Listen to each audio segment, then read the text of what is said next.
नमस्कार, जोहार। आप सभी झारखंड वासियों का हमारे YouTube channel Jharkhand news update पर स्वागत है। हमारे इस YouTube चैनल के माध्यम से झारखंड राज्य की हर छोटी बड़ी महत्वपूर्ण खबरों को आप तक सरल और सटीक रूप में प्रस्तुत किया जाता है। आप सभी से निवेदन है कि हमारे इस YouTube चैनल को लाइक, शेयर एवं सब्सक्राइब अवश्य करें। साथ ही बेल आइकन को दबाना ना भूलें ताकि झारखंड की सभी ताजा और महत्वपूर्ण खबरें आप तक सबसे पहले पहुंच सकें। धन्यवाद। उत्पाद सिपाही भर्ती परीक्षा 2026 के लिए एडमिट कार्ड डाउनलोड लिंक आज 9 अप्रैल 2026 को आधिकारिक वेबसाइट पर एक्टिव कर दिया है। अब सभी अभ्यर्थी अपना रजिस्ट्रेशन नंबर और जन्म तिथि दर्ज करके आसानी से अपना hall ticket admit card download कर सकते हैं। महत्वपूर्ण निर्देश: परीक्षा में शामिल होने के लिए एडमिट कार्ड अनिवार्य है। एडमिट कार्ड में दिए गए विवरण को ध्यान से जांच लें। परीक्षा केंद्र पर समय से पहले पहुंचें। नए वित्तीय वर्ष में झारखंड कैबिनेट की पहली बैठक 15 अप्रैल को। इन घोषणाओं पर लगेगी मुहर। झारखंड सरकार के नए वित्तीय वर्ष 2026-27 की पहली कैबिनेट बैठक आगामी 15 अप्रैल को आयोजित की जाएगी। मुख्यमंत्री हेमंत सोरेन की अध्यक्षता में होने वाली ये उच्च स्तरीय बैठक रांची स्थित प्रोजेक्ट भवन में दोपहर 3 बजे से प्रारंभ होगी। कैबिनेट सचिवालय ने बैठक की आधिकारिक सूचना जारी कर दी है। विभिन्न विभागों को निर्देश दिया गया है कि वे अपनी प्राथमिकताओं के अनुसार प्रस्ताव तैयार कर समय सीमा के भीतर भेजें ताकि उन्हें कैबिनेट के समक्ष विचार में लाया जा सके। सूत्रों से प्राप्त जानकारी के अनुसार इस कैबिनेट बैठक का मुख्य एजेंडा राज्य बजट के दौरान घोषित की गई महत्वाकांक्षी योजनाओं को विधिवत मंजूरी देना है। सरकार विशेष रूप से ग्रामीण विकास, स्वास्थ्य सेवाओं का सुदृढ़ीकरण, शिक्षा में सुधार और बुनियादी ढांचा परियोजनाओं से संबंधित प्रस्तावों पर गंभीर मंथन कर सकती है। अधिकारियों को स्पष्ट संदेश है कि बजट की घोषणाएं केवल कागजों तक सीमित न रहें, बल्कि उन्हें क्रियान्वित करने के लिए सभी तकनीकी और प्रशासनिक औपचारिकताओं को जल्द से जल्द पूरा किया जाए। सोमा मुंडा हत्याकांड में देवव्रत नाथ शाहदेव को जमानत, हाईकोर्ट ने लगाई शर्तें। झारखंड हाईकोर्ट में खूंटी के चर्चित सोमा मुंडा हत्याकांड मामले में आरोपी देवव्रत नाथ शाहदेव की जमानत याचिका पर सुनवाई हुई। जस्टिस अनिल कुमार चौधरी की अदालत ने मामले में प्रार्थी और राज्य सरकार दोनों पक्षों की दलीलें सुनी। सुनवाई पूरी होने के बाद अदालत ने अपना फैसला सुनाते हुए जमानत याचिका को स्वीकार कर लिया। अदालत ने देवव्रत नाथ शाहदेव को जमानत पर रिहा करने का आदेश देते हुए कुछ शर्तें भी निर्धारित की हैं। कोर्ट ने 25,000 रुपए के 2 निजी मुचलके जमा करने के साथ आधार कार्ड प्रस्तुत करने का निर्देश दिया है। इसके अलावा प्रार्थी को ट्रायल के दौरान अदालत में सहयोग करने की भी शर्त रखी गई है। सुनवाई के दौरान प्रार्थी की ओर से वरिष्ठ अधिवक्ता अनिल कुमार कश्यप और अधिवक्ता अनुराग कश्यप ने अदालत में पक्ष रखा। उन्होंने कहा कि देवव्रत नाथ शाहदेव को इस मामले में साजिश के तहत फंसाया गया है। उन्होंने अदालत को बताया कि ना तो प्राथमिकी में उनका नाम शामिल है और न ही अन्य आरोपियों की पूछताछ में उनका जिक्र आया है। बचाव पक्ष ने पुलिस की कार्यवाही पर भी सवाल उठाए। उन्होंने कहा कि पर्याप्त साक्ष्य के अभाव के बावजूद पुलिस ने प्रार्थी को आरोपी बना दिया। इससे पहले भाजपा नेता अनिल टाइगर हत्या मामले में भी उन्हें हाईकोर्ट से अग्रिम जमानत मिल चुकी थी, लेकिन इसके बावजूद कांके थाना पुलिस ने उन्हें हिरासत में लेकर खूंटी थाना को सौंप दिया। इस घटना को लेकर हाईकोर्ट में हैबियस कॉर्पस याचिका भी दायर की गई थी। उस समय अदालत ने पुलिस की कार्यशैली पर कड़ी टिप्पणी की थी। बचाव पक्ष ने इन तथ्यों को सामने रखते हुए अदालत से जमानत देने की अपील की थी, जिसे कोर्ट ने स्वीकार कर लिया। सरायकेला खरसावा में जिला शिक्षा अधीक्षक ने जारी की एडवाइजरी, नामांकन से पहले स्कूल की मान्यता जांचें। झारखंड के सरायकेला खरसावा जिले के जिला शिक्षा अधीक्षक की ओर से अभिभावकों के लिए एक महत्वपूर्ण सूचना जारी की गई है। इसमें नए शैक्षणिक सत्र 2026-27 में बच्चों का नामांकन कराने से पहले विद्यालय की मान्यता की जांच करने की अपील की गई है। सूचना में कहा गया है कि अभिभावक ये सुनिश्चित कर लें कि संबंधित विद्यालय मान्यता प्राप्त है या नहीं। कई अभिभावक अनजाने में गैर मान्यता प्राप्त निजी विद्यालयों में बच्चों का नामांकन करा देते हैं, जिससे आगे चलकर छात्रों को कई तकनीकी और शैक्षणिक समस्याओं का सामना करना पड़ सकता है। वर्तमान में भारत सरकार के निर्देशानुसार हर छात्र का APAR ID और PAN ID होना अनिवार्य है। ऐसे विद्यालय जिन्हें मान्यता प्राप्त नहीं है, वो छात्र का डेटा पोर्टल पर दर्ज नहीं कर पाएंगे। स्थानांतरण TC/ट्रांसफर में दिक्कत। भविष्य में दूसरे स्कूल में नामांकन कराने पर UDICE पोर्टल में डेटा उपलब्ध नहीं रहने से ऑनलाइन ट्रांसफर संभव नहीं होगा। UDICE कोड का अभाव। गैर मान्यता प्राप्त स्कूलों के पास UDICE कोड नहीं होता, जिससे छात्र की शैक्षणिक पहचान अधूरी रह जाती है। चतरा के हंटरगंज में आवासीय विद्यालय की छात्रा हुई गर्भवती, परिजनों का हंगामा, जांच के लिए टीम गठित। झारखंड के चतरा जिले के हंटरगंज स्थित अनुसूचित जाति आवासीय विद्यालय में एक छात्रा के गर्भवती होने की खबर सामने आते ही इलाके में हड़कंप मच गया। घटना की जानकारी मिलते ही छात्रा के परिजन विद्यालय पहुंचे और जमकर हंगामा किया। इस घटना ने स्कूल प्रबंधन और स्थानीय प्रशासन दोनों को कटघरे में खड़ा कर दिया है। जानकारी के अनुसार छात्रा जब अपने घर गई तो उसके माता पिता ने उसके पेट में असामान्य बदलाव देखा। शक होने पर उन्होंने बेटी से कड़ाई से पूछताछ की, जिसके बाद गर्भवती होने का मामला सामने आया। इस खुलासे के बाद परिजन आक्रोशित हो उठे और सीधे विद्यालय पहुंचकर विरोध जताया। परिजनों ने विद्यालय प्रबंधन पर लापरवाही का आरोप लगाते हुए परिसर में हंगामा किया। उनका कहना है कि आवासीय विद्यालय में इस तरह की घटना होना सुरक्षा व्यवस्था पर गंभीर सवाल खड़े करता है। उन्होंने दोषियों के खिलाफ कड़ी कार्रवाई की मांग की है। हंगामे की सूचना मिलते ही हंटरगंज थाना पुलिस मौके पर पहुंची और स्थिति को नियंत्रित किया। पुलिस छात्रा और उसके माता पिता को थाने ले गई, जहां मामले की आगे की जांच की जा रही है। प्रशासनिक स्तर पर भी इस घटना को गंभीरता से लिया गया है। विद्यालय की शिक्षकों का कहना है कि संबंधित छात्रा अक्सर विद्यालय में नियमित रूप से उपस्थित नहीं रहती थी। उनका दावा है कि घटना के पीछे की सच्चाई की जांच की जा रही है। हालांकि इस बयान के बाद भी कई सवाल अनुत्तरित बने हुए हैं। झारखंड में गैस किल्लत पर मंत्री इरफान अंसारी हुए लाल, अधिकारियों को 10 दिन का अल्टीमेटम। झारखंड में एलपीजी गैस की आपूर्ति में आ रही बाधाओं और बढ़ती पेंडेंसी को लेकर राज्य के खाद्य आपूर्ति मंत्री इरफान अंसारी ने बेहद सख्त रुख अख्तियार किया है। गुरुवार को विभागीय समीक्षा के दौरान उन्होंने गैस एजेंसियों की कार्यशैली पर गहरी नाराजगी जताते हुए निर्देश दिया कि लंबित डिलीवरी बैकलॉग को युद्ध स्तर पर समाप्त किया जाए। मंत्री ने विशेष रूप से रांची, जमशेदपुर और धनबाद जैसे बड़े शहरों में 15 से 20 दिनों की वेटिंग पर चिंता जताई और इसे उपभोक्ताओं के साथ अन्याय करार दिया।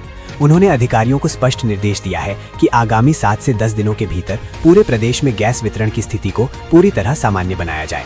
वर्तमान में वैवाहिक सीजन और धार्मिक अनुष्ठानों की अधिकता को देखते हुए मंत्री इरफान अंसारी ने विशेष दिशा निर्देश जारी किए हैं। उन्होंने कहा कि ऐसे महत्वपूर्ण अवसरों पर परिवारों को गैस के लिए भटकना ना पड़े, इसके लिए एजेंसियां प्राथमिकता के आधार पर सिलेंडर उपलब्ध कराएं। आपूर्ति, मांग और वितरण के बीच के अंतर को कम करने के लिए जिला स्तर पर नियमित समीक्षा करने का भी आदेश दिया गया है। उन्होंने साफ किया कि वितरण प्रणाली में किसी भी प्रकार की शिथिलता पाई जाने पर संबंधित जिला आपूर्ति अधिकारी की जवाबदेही तय की जाएगी। हजारीबाग में ट्रेजरी घोटाला, 15.41 करोड़ रुपए की अवैध निकासी। झारखंड में एक और ट्रेजरी घोटाले का मामला सामने आया है। बोकारो से 3.15 करोड़ अवैध निकासी के बाद अब हजारीबाग से 15.41 करोड़ की अवैध निकासी का मामला सामने आया है। बोकारो और हजारीबाग में कार्यालय में तय वेतन से कहीं ज्यादा वेतन दिया गया। इसके बाद वित्त विभाग सख्त कदम उठाने जा रहा है। विभाग राज्य की सभी जिला ट्रेजरी और सब ट्रेजरी में निकासी की जांच कराएगा। इस मामले में झारखंड के वित्त मंत्री राधाकृष्ण किशोर मुख्यमंत्री हेमंत सोरेन से विचार विमर्श कर आगे की कार्रवाई करेंगे। वित्त मंत्री श्री किशोर ने कहा कि 2 जिलों में गंभीर अनियमितता का मामला आया है। इस तरह की वित्तीय अराजकता बर्दाश्त नहीं की जा सकती है। विभागीय अधिकारी को इस मामले में निर्देश दिया गया है। इस मामले में सीएम से बात की जाएगी। सरकार बड़ा निर्णय लेगी। राज्य की सभी 33 ट्रेजरी से निकासी की जांच कराई जाएगी। राज्य सरकार की एजेंसी ही इसकी जांच करेगी। हजारीबाग में पुलिस विभाग के वेतन मद से जुड़ी एक बड़ी वित्तीय गड़बड़ी सामने आई है। वित्त विभाग की प्रारंभिक जांच में 15 करोड़ रुपए से अधिक की हेराफेरी का मामला सामने आया है। इस मामले में पुलिस अकाउंट सेक्शन से जुड़े 3 कर्मियों से पूछताछ की जा रही है। 3 कर्मियों में शंभू, धीरेन्द्र और पंकज शामिल हैं। ये गड़बड़ी पिछले 11 सालों से चल रही थी। सूत्रों के अनुसार वेतन भुगतान प्रक्रिया में अनियमितताओं के संकेत मिलने के बाद जांच शुरू की गई। मामले की निष्पक्ष और विस्तृत जांच सुनिश्चित करने के लिए डीसी शशि प्रकाश सिंह ने 4 सदस्यीय जांच टीम बनाई है। इस टीम में अपर समाहर्ता संतोष कुमार सिंह, जिला भू अर्जन पदाधिकारी निर्भय कुमार, डीटीओ वैद्यनाथ कामती तथा जिला उप निर्वाचन पदाधिकारी महादेव प्रिया को शामिल किया गया है। खरसावा में 9 से 14 अप्रैल तक होगा चड़क पूजा का आयोजन। झारखंड के सरायकेला खरसावा जिले के खरसावा में पारंपरिक चड़क पूजा की तैयारी कर ली गई है। 9 से 14 अप्रैल तक पारंपरिक रूप से चड़क पूजा का आयोजन किया जाएगा। चड़क पूजा के दौरान पारंपरिक घट यात्रा, कलश यात्रा निकाली जाएगी। 9 अप्रैल को रात 9:30 बजे शुभ घट, 10 अप्रैल को शाम 7:30 बजे मथा घट, 10 अप्रैल को ही रात 10 बजे दुर्गा मां की यात्रा घट, 11 अप्रैल शाम 7:30 बजे वृंदावनी, 12 अप्रैल शाम 7 बजे शंकर जी का घरिया भार, 13 अप्रैल को रात्रि जागरण किया जाएगा। 14 अप्रैल को अहले सुबह 3 बजे मां काली की कालिका घट निकालने के बाद विसर्जन किया जाएगा। बताया गया है कि चड़क पूजा में निकलने वाले वृंदावनी घट रामगढ़ नदी से बाजार शाही के शिव मंदिर तक लाया जाएगा, जबकि अन्य 5 घटों को कुम्हार शाही स्थित सोना नदी से बाजार शाही स्थित शिव मंदिर तक पहुंचाया जाएगा। चड़क पूजा का आयोजन राजा रजवाड़े के समय से होता आ रहा है। चड़क पूजा को चैत्र पर्व का धार्मिक पहलू माना जाता है। चड़क पूजा के दौरान शुभ घट निकलने के बाद ही चैत्र पर्व आयोजित की जाती है। मालूम हो कि आजादी से पूर्व राजा रजवाड़े के समय चैत्र पर्व का आयोजन विशेष सरकारी कोष से होता था। 1947 में अलग अलग रियासतों के भारत गणराज्य में विलय के दौरान तत्कालीन राजा और सरकार के बीच हुए मर्जर एग्रीमेंट के बाद से ही चड़क पूजा समेत विभिन्न धार्मिक अनुष्ठानों का आयोजन सरकारी खर्च से होता है। खरसावा में चड़क पूजा का आयोजन सरकारी खर्च से होता है। जानकारी के अनुसार चड़क पूजा पर करीब 40,000 रुपए खर्च होती है। खरसावा अंचल कार्यालय के जरिए इस राशि को खर्च की जाती है। चड़क पूजा स्थानीय परंपरा का महत्वपूर्ण हिस्सा है। इसे पूरे भक्तिभाव के साथ निभाया जाता है। खरसावा सीओ कप्तान सिंकू ने बताया कि हर साल की तरह इस वर्ष भी चड़क पूजा का आयोजन किया जाएगा। चड़क पूजा के दौरान सदियों से चली आ रही परंपराओं का निर्वाह आस्था और भक्तिभाव के साथ किया जाएगा। सभी पारंपरिक रस्मों को निभाया जाएगा। सभी कार्यक्रम तय समय पर होंगे। सरायकेला खरसावा में जनगणना 2027 के प्रथम चरण के लिए अधिकारियों को दिया जा रहा प्रशिक्षण। झारखंड के सरायकेला खरसावा जिले में जनगणना 2027 के प्रथम चरण की तैयारियों को लेकर गतिविधियां तेज हो गई हैं। भारत की जनगणना 2027 के प्रथम चरण के अंतर्गत मकान सूचीकरण एवं मकानों की गणना HLO कार्य के सफल क्रियान्वयन के लिए जिला स्तर पर 3 दिनों का प्रशिक्षण कार्यक्रम का शुभारंभ प्रखंड कार्यालय सभागार सरायकेला में किया गया। ये प्रशिक्षण कार्यक्रम 8 अप्रैल 2026 से 10 अप्रैल 2026 तक आयोजित किया जा रहा है, जिसमें अलग अलग प्रखंडों के प्रखंड विकास पदाधिकारी, नगर परिषद और नगर पंचायत के कार्यपालक पदाधिकारी, सह चार्ज जनगणना पदाधिकारी और नामित फील्ड ट्रेनर्स भाग ले रहे हैं। प्रशिक्षण कार्यक्रम राज्य स्तर के मास्टर ट्रेनर MD तासिकुर रहमान और अविनाश ठाकुर द्वारा प्रदान किया जा रहा है। इस दौरान प्रशिक्षण लेने वाले प्रतिभागियों के सवालों का समाधान कर और उनकी सभी शंकाओं को दूर किया जा रहा है। इससे मकान सूचीकरण और मकानों की गणना का काम निष्पक्ष और पारदर्शी तरीके से पूरा कराया जा सके। 8 अप्रैल को जिला स्तर के फील्ड ट्रेनर के रूप में नामित प्रतिभागियों द्वारा प्रशिक्षण प्राप्त किया गया। ये सभी प्रशिक्षित फील्ड ट्रेनर्स प्रखंड और नगर क्षेत्र के प्रगणक और पर्यवेक्षकों को प्रशिक्षण देंगे। प्रशिक्षण कार्यशाला में अपर जिला जनगणना पदाधिकारी श्री कमलेश कुमार दास और अन्य संबंधित पदाधिकारी कर्मी उपस्थित रहे। बॉलीवुड की सोना महापात्र के लाइव कॉन्सर्ट में झूमेंगे सरायकेला के लोग। 11 अप्रैल से छऊ महोत्सव। झारखंड के सरायकेला में आयोजित होने वाला प्रसिद्ध चैत्र पर्व सह छऊ महोत्सव इस बार खास होने जा रहा है। 11 अप्रैल से 13 अप्रैल तक चलने वाले इस महोत्सव को ऐतिहासिक बनाने की तैयारी प्रशासन और राजकीय छऊ नृत्य कला केंद्र की ओर से की जा रही है। हर साल की तरह इस बार भी ये आयोजन कला और संस्कृति का भव्य संगम बनेगा। इस महोत्सव में सबसे खास बॉलीवुड की ओडिया कलाकार सोना महापात्र का लाइव कॉन्सर्ट होगा। इसमें उनके गानों पर सरायकेला के लोग मस्ती में झूमेंगे। छऊ महोत्सव की सबसे खास बात यह है कि इसमें स्थानीय कलाकारों को अपनी प्रतिभा दिखाने का बड़ा अवसर मिलता है। दर्जनों लोक कलाकार इस मंच पर अपनी प्रस्तुति देंगे, जिससे न केवल उनकी कला को पहचान मिलेगी बल्कि क्षेत्रीय संस्कृति को भी बढ़ावा मिलेगा। छऊ नृत्य, जो अपनी पारंपरिक वेशभूषा और मुखौटों के लिए प्रसिद्ध है, दर्शकों के आकर्षण का केंद्र रहेगा। इस महोत्सव में केवल स्थानीय ही नहीं बल्कि दूसरे राज्यों से भी कई प्रसिद्ध कलाकार हिस्सा लेंगे। विभिन्न सांस्कृतिक प्रस्तुतियों के माध्यम से देश की विविधता को एक मंच पर देखने का मौका मिलेगा। इससे सरायकेला का ये आयोजन राष्ट्रीय स्तर पर और अधिक पहचान हासिल करेगा। इस वर्ष के छऊ महोत्सव की सबसे बड़ी आकर्षण ओडिशा की प्रसिद्ध गायिका सोना महापात्र होंगी। रंगोवती गीत से लोकप्रियता हासिल करने वाली सोना महापात्र 12 अप्रैल को अपनी प्रस्तुति देंगी। उनके लाइव परफॉर्मेंस को लेकर दर्शकों में अभी से उत्साह देखा जा रहा है। सोना महापात्र केवल एक गायिका ही नहीं बल्कि संगीतकार, गीतकार और निर्माता भी हैं। उन्होंने आमिर खान के चर्चित टीवी शो सत्यमेव जयते से खास पहचान बनाई। इसके अलावा उन्होंने फुकरे, दिल्ली बेली और तलाश जैसी फिल्मों में अपनी आवाज देकर बॉलीवुड में भी अपनी अलग जगह बनाई है। प्रशासन इस बार के छऊ महोत्सव को पहले से अधिक भव्य और यादगार बनाने में जुटा है। आयोजन स्थल की सजावट, सुरक्षा व्यवस्था और दर्शकों की सुविधा को ध्यान में रखते हुए विशेष तैयारियां की जा रही हैं। बड़ी संख्या में लोगों के आने की संभावना को देखते हुए हर पहलू पर बारीकी से काम किया जा रहा है। छऊ महोत्सव न केवल सांस्कृतिक दृष्टिकोण से महत्वपूर्ण है बल्कि ये क्षेत्र में पर्यटन को भी बढ़ावा देता है। देश विदेश से आने वाले पर्यटक इस अनोखी कला और परंपरा को करीब से देखने के लिए यहाँ पहुँचते हैं। इससे स्थानीय अर्थव्यवस्था को भी मजबूती मिलती है। सरायकेला की सीमावर्ती पंचायत कुमाएं में बहेगी विकास की बयार। विधायक और DC ने लगाया जनता दरबार। झारखंड के सरायकेला खरसावा जिले के कुचाई प्रखंड के सीमावर्ती और दुर्गम कुमाएं में गुरुवार को जनता दरबार का आयोजन किया गया। जनता दरबार में विधायक दशरथ गागराई, उपायुक्त DC नीतीश कुमार सिंह समेत जिले के विभिन्न विभागों के पदाधिकारी मौजूद रहे। इस दौरान गांव के लोगों ने अपनी समस्याएं बिंदुवार रखी, जिन पर विधायक दशरथ गागराई और उपायुक्त नीतीश कुमार सिंह ने समाधान का भरोसा दिया। विधायक दशरथ गागराई ने कहा कि रोलाहतू पंचायत को जन समस्याओं का समाधान कर विकास की मुख्य धारा से जोड़ा जाएगा।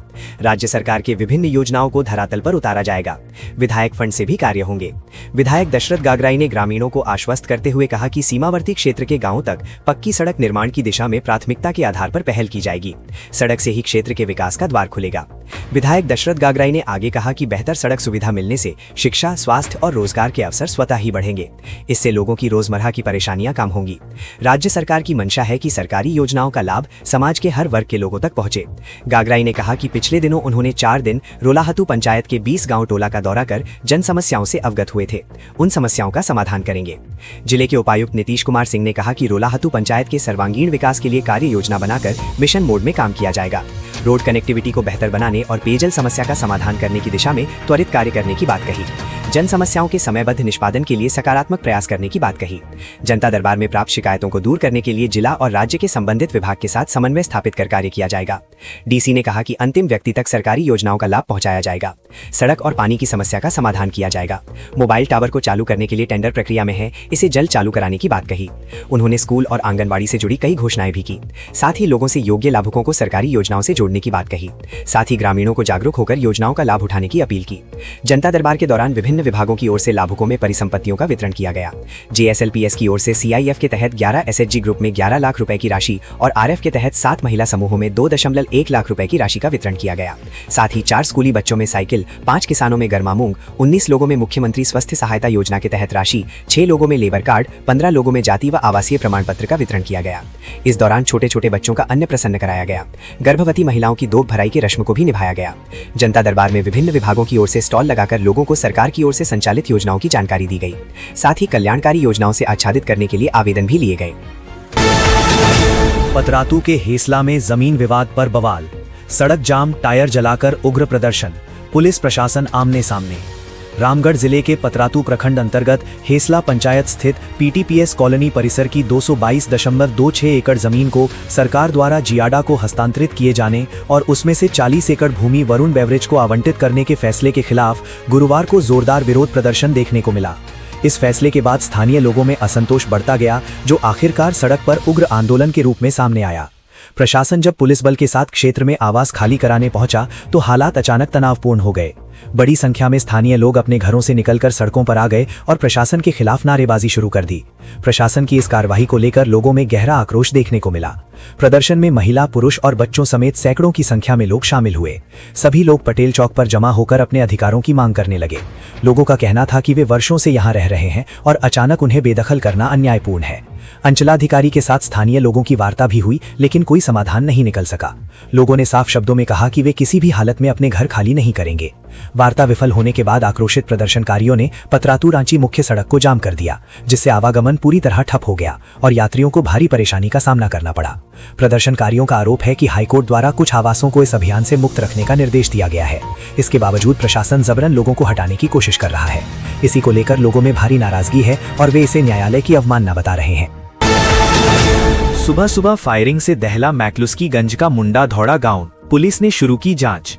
झारखंड के रांची जिले के खलारी प्रखंड के अंतर्गत मैक्लुस्कीगंज से फायरिंग की घटना सामने आई है। मैक्लुस्कीगंज थाना क्षेत्र अंतर्गत बाजारटांड मुंडा धौड़ा गांव में गुरुवार की सुबह अज्ञात अपराधियों ने नसीम खान के घर पर ताबड़तोड़ फायरिंग कर दी। घटना के बाद से इलाके में अफरा तफरी और दहशत का माहौल बन गया। घटना सुबह करीब 6 बजे की बताई जा रही है। जानकारी के अनुसार 2 मोटरसाइकिल पर सवार होकर आए अज्ञात अपराधियों ने नसीम खान के घर के बाहर करीब 4 राउंड गोली चलाई और मौके से फरार हो गए। फायरिंग के दौरान अपराधियों ने धमकी दी कि पैसा नहीं दोगे तो इसी तरह होता रहेगा, जिससे घटना को रंगदारी से जोड़कर भी देखा जा रहा है। घटना के संबंध में नसीम खान ने बताया कि वे पेशे से ड्राइवर हैं और उन्हें किसी से पूर्व में कोई झगड़ा व विवाद नहीं है। अचानक हुई इस वारदात से उनके परिवार में दहशत का माहौल है। सूचना मिलते ही खलारी DSP RN चौधरी, मैक्लुस्कीगंज थाना प्रभारी धनंजय बैठा पुलिस बल के साथ घटनास्थल पर पहुंचे और जांच शुरू कर दी। पुलिस आसपास के लोगों और प्रत्यक्षदर्शियों से पूछताछ कर रही है तथा फायरिंग के कारणों का पता लगाने में जुटी हुई है। हालांकि इस घटना में किसी के हताहत होने की सूचना नहीं है, लेकिन सुबह सुबह हुई इस फायरिंग से पूरे इलाके में भय और दहशत का माहौल बना हुआ है। घटना की जांच पुलिस ने शुरू कर दी है। पुलिस हर एंगल से जांच कर रही है। पुलिस इलाके में लगे संभावित CCTV कैमरों और संदिग्ध गतिविधियों की भी जांच कर रही है, जिसमें रंगदारी और व्यक्तिगत दुश्मनी दोनों एंगल शामिल हैं। पुलिस का कहना कि लोगों को डरने की जरूरत नहीं है, अपराधी जल्द पुलिस की गिरफ्त में होंगे।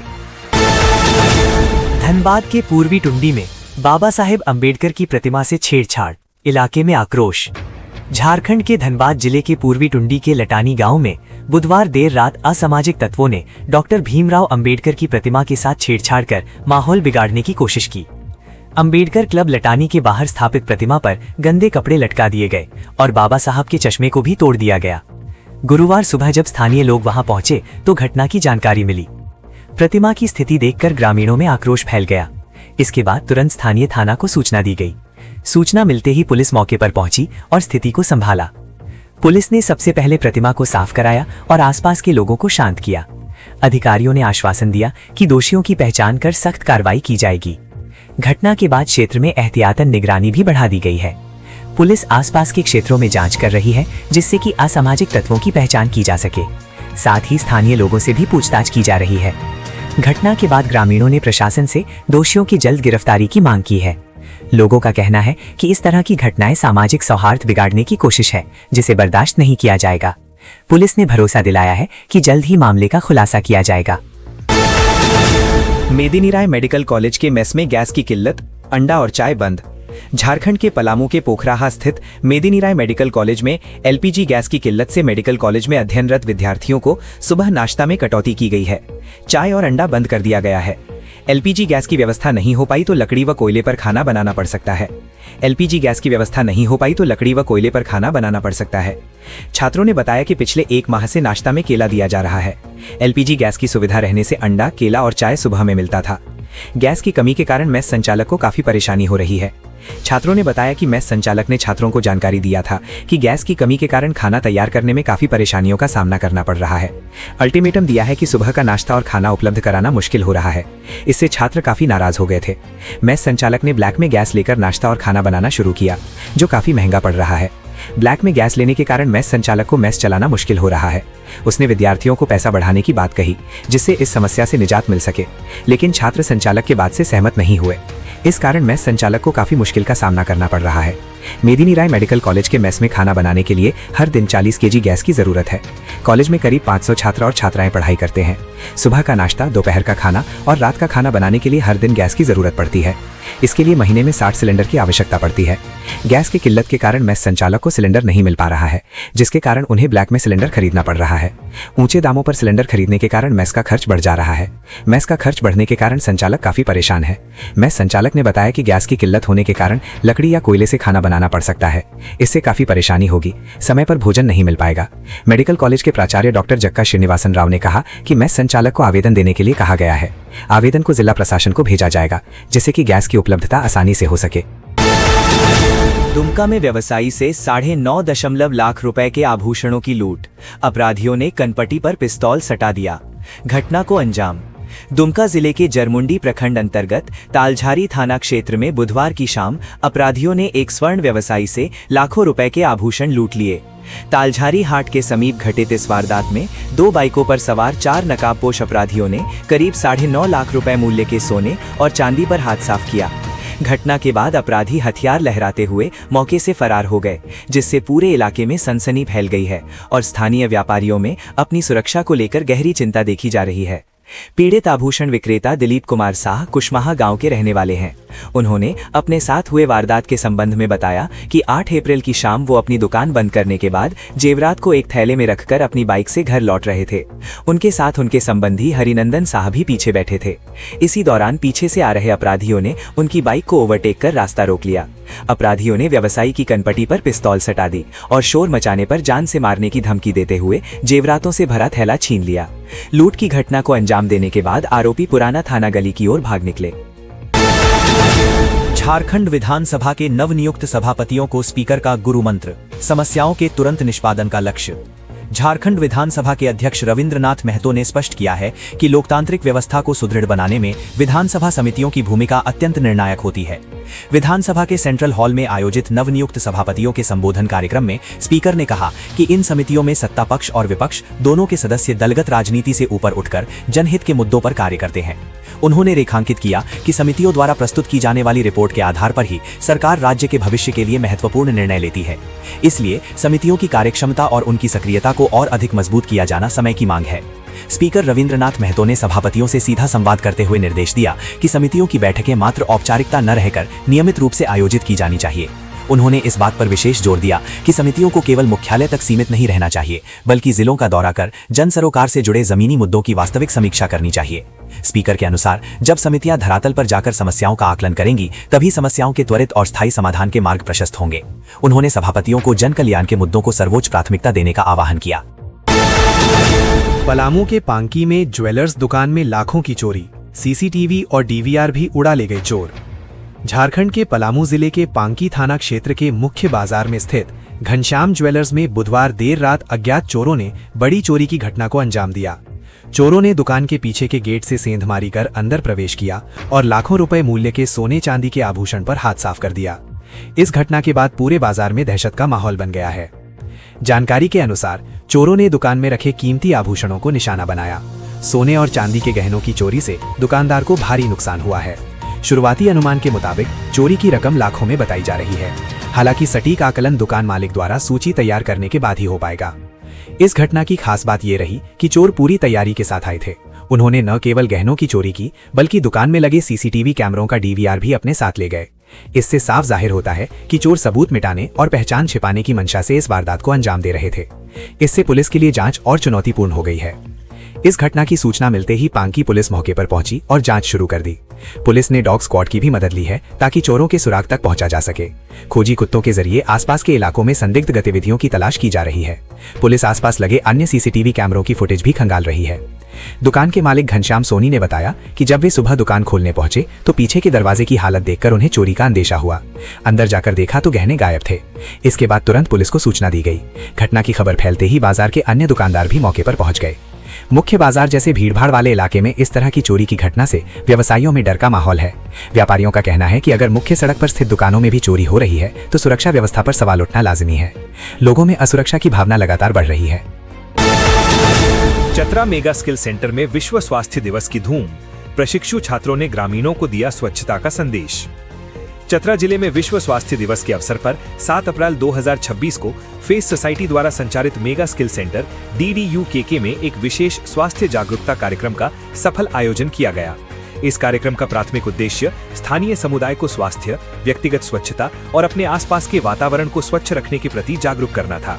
आयोजन के दौरान बड़ी संख्या में स्थानीय ग्रामीणों ने उत्साहपूर्वक भाग लिया और स्वास्थ्य विशेषज्ञों तथा प्रशिक्षुओं से महत्वपूर्ण जानकारियां साझा की। कार्यक्रम की सबसे महत्वपूर्ण कड़ी मेगा स्किल सेंटर के प्रशिक्षु छात्र रहे, जिन्होंने स्थानीय निवासियों को स्वच्छता के विभिन्न पहलुओं पर विस्तृत जानकारी दी।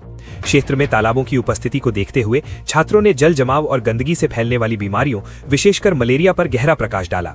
GDA के छात्रों ने ग्रामीणों को व्यवहारिक तौर पर समझाया कि कैसे तालाबों की नियमित सफाई और जल स्रोतों को दूषित होने से बचाकर गंभीर बीमारियों के खतरे को कम किया जा सकता है। छात्रों ने व्यक्तिगत स्वच्छता और हाथ धोने के सही तरीकों के प्रति भी लोगों को जागरूक किया। सरायकेला में गजराज का तांडव। वन घर गांव में हाथी ने तोड़े 4 घर, साल भर का अनाज एक ही दिन में कर गए चट। सरायकेला खरसावां जिले के चांडिल स्थित नीमडीह प्रखंड अंतर्गत डिटार वन घर गांव में बुधवार की मध्य रात्रि एक जंगली हाथी ने जमकर उत्पात मचाया।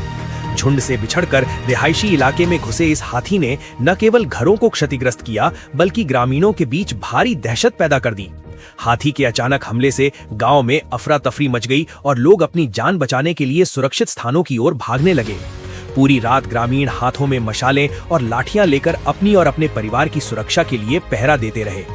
प्राप्त जानकारी के अनुसार हाथी ने वनघर निवासी राधानाथ महतो, हरिपद महतो, कृष्णपद महतो और मिलन महतो के घरों को अपना निशाना बनाया।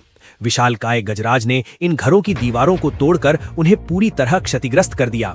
घर के भीतर रखे धान और अन्य अनाजों को भी हाथी ने खाकर और रौंद कर बर्बाद कर दिया, जिससे इन गरीब परिवारों के सामने अब भोजन का संकट खड़ा हो गया है। पीड़ित परिवारों का कहना है कि साल भर की मेहनत की कमाई इस एक रात के तांडव में मिट्टी में मिल गई है।